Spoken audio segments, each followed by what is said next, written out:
Hello chess friends and welcome to Zarev's chess channel and welcome to the TCEC season 15.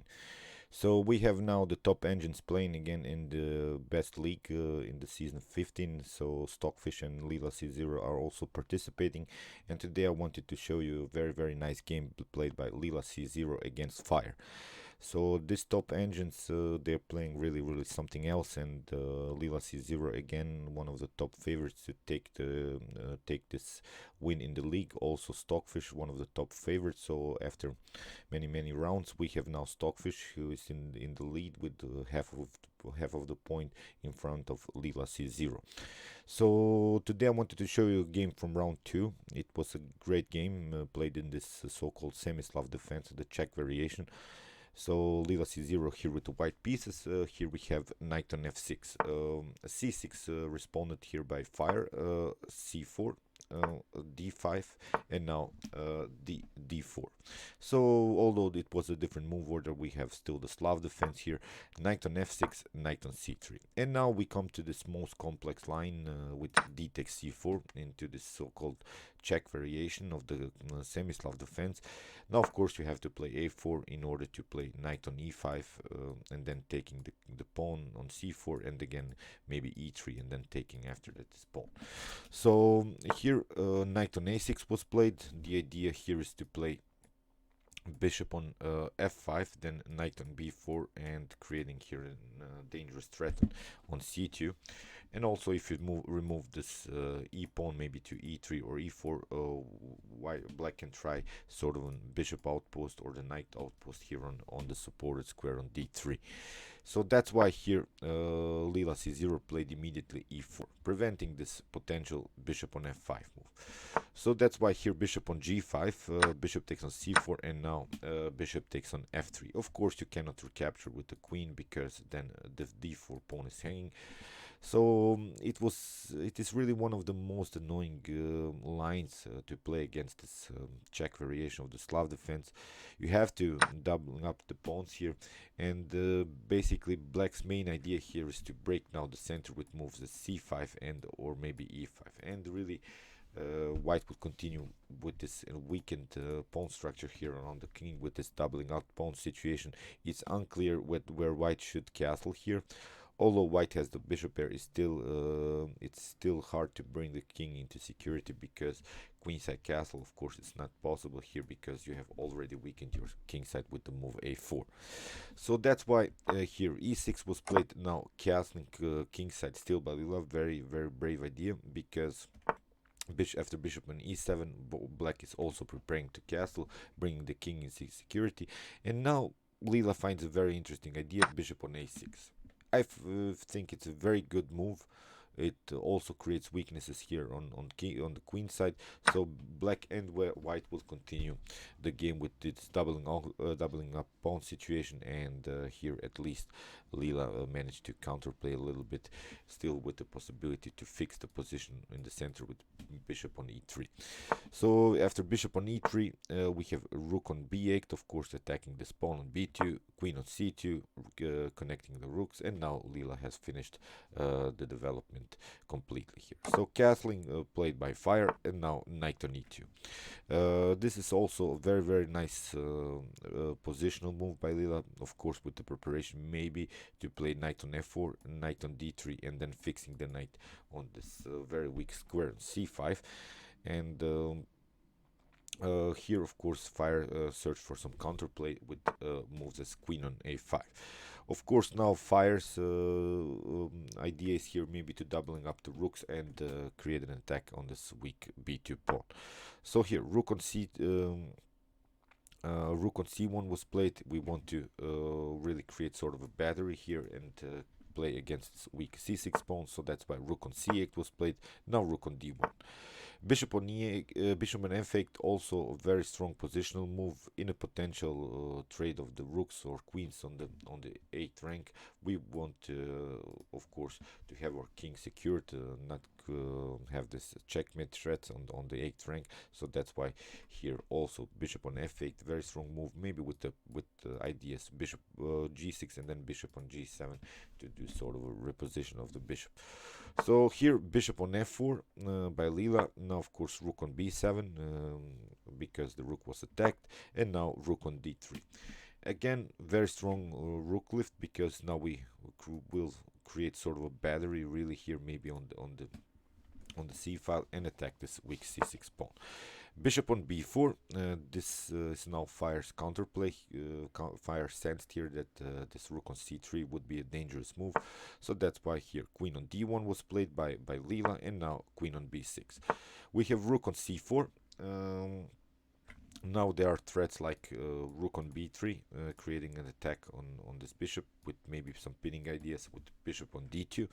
So here, that's why a5, fixing this bishop, fixing the space advantage on the 4th rank. So Fire has played here sort of a positional game with this very important bishop outpost on b4, and also maybe preparing to play in the next couple of moves the move c5. But it's really hard in this early stage to push the pawn on c5, because with this rooks on like squares, Leela has built sort of a blockade, and if you play c5, we can always maybe try d5, and here after e takes d5, we will have then a really nice supported pass pawn on the d file, and this would be hard to counterplay here for black. So queen on c2 was played, bishop on f8 again, and now b3, fixing the position on like squares. We don't want to have this b3 weakness. We want now maybe to create an attack on the c6, and this rook would be protecting still this b3 pawn. Knight on d7 was played. Now rook on c3, with the idea of this battery, so that's why here knight on b8, protecting this c6 pawn. King on g2, also very strong move, getting the king more secured. Now the king is really protected. With bishop on g3, we would have really an endangered king here. h6 was played, and now bishop on g3, bishop on b4, rook on d3, and now knight on a6. And now Leela finds a very nice idea in the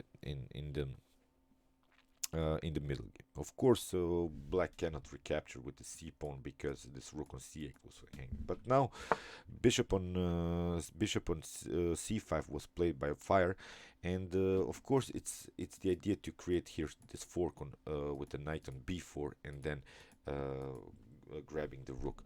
But here Leela doesn't react. Leela plays a very strong idea in the middle game. Leela played here d takes e6.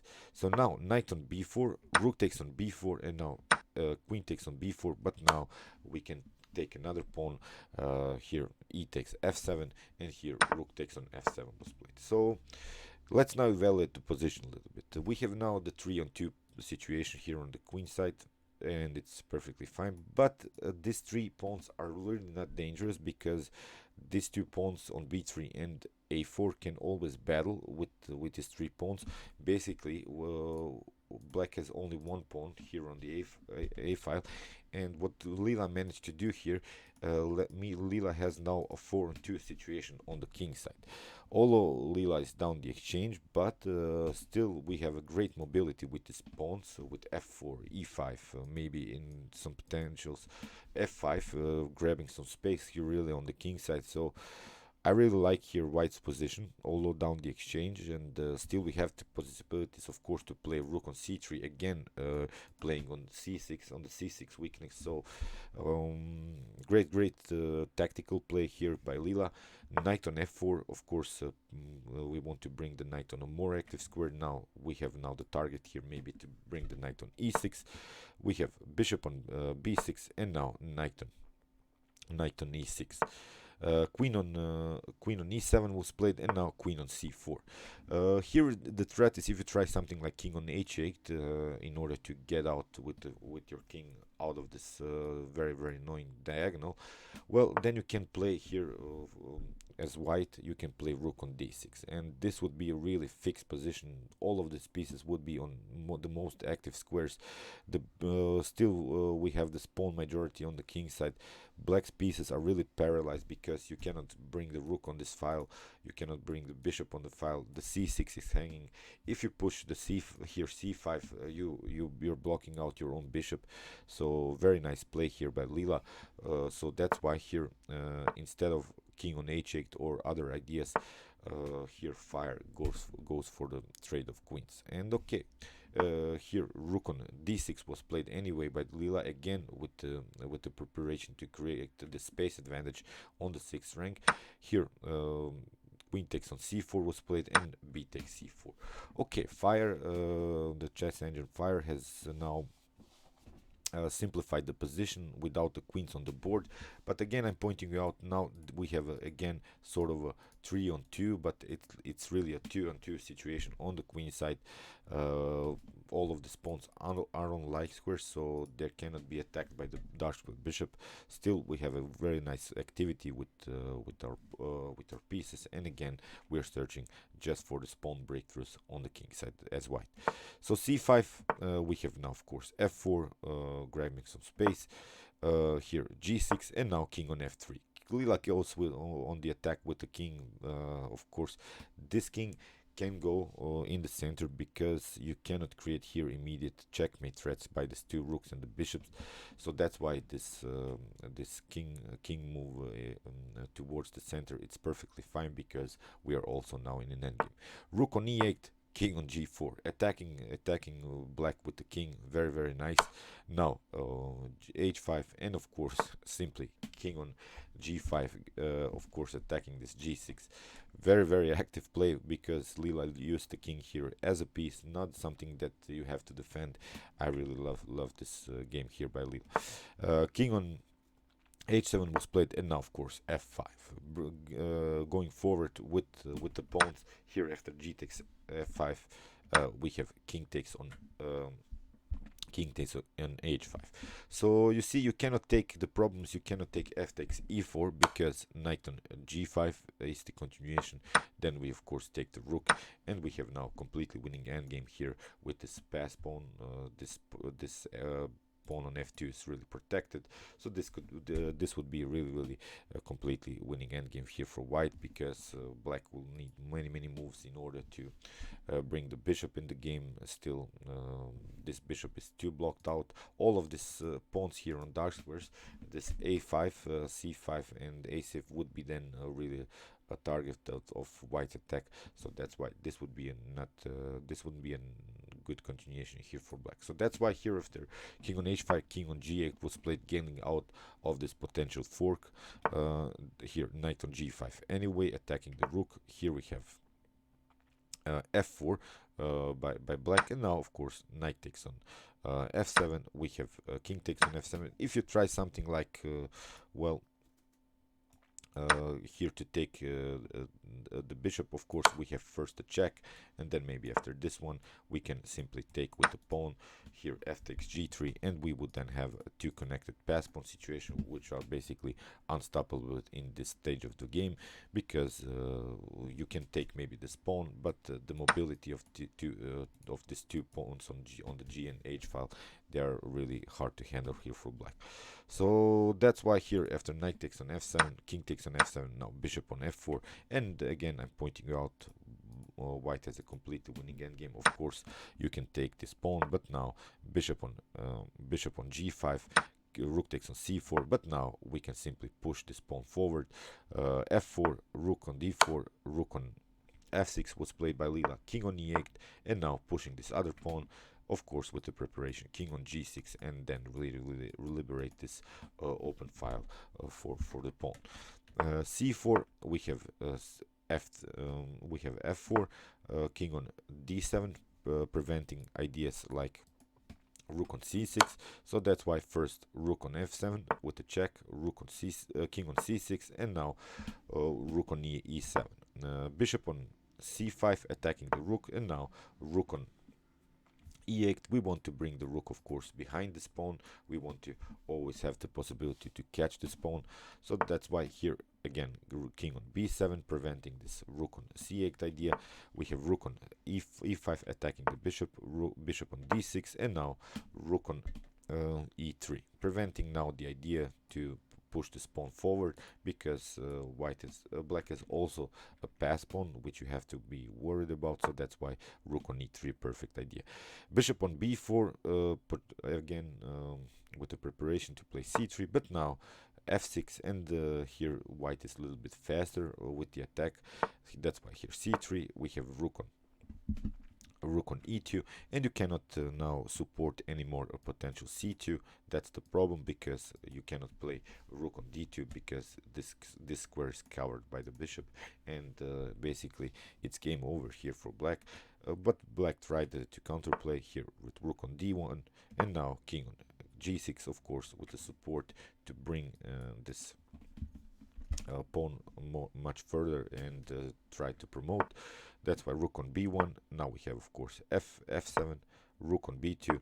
Now rook on e4. Now we have bishop on f8, rook on e8 attacking the bishop.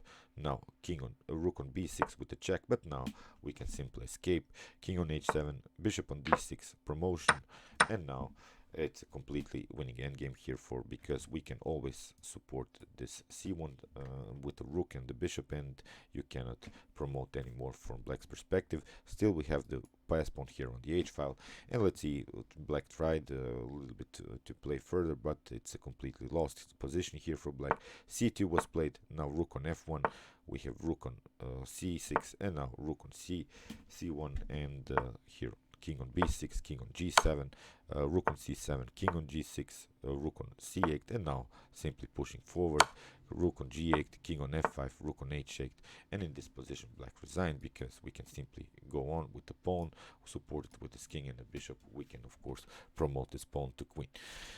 Okay, I hope you enjoyed this video. I'm going to follow more of this TCEC Season 15 chess games with some more Stockfish and Leela chess games. They are the top favorites to win this league of this best engines playing, and I really enjoyed this game by Leela. It was something unbelievable with this rook sacrifice, with this king in the center situation, and Leela is in top shape, I think. Okay, I hope you enjoyed this video. Meanwhile, you can watch my other commented chess games played by top engines, and you can also watch my commented chess games from some regular tournaments, and you can also watch my best chess games of all time if you want to see the best chess games that have been ever played in chess history. And you can also subscribe to my channel. Thanks for watching, guys, and chess is the best, of course.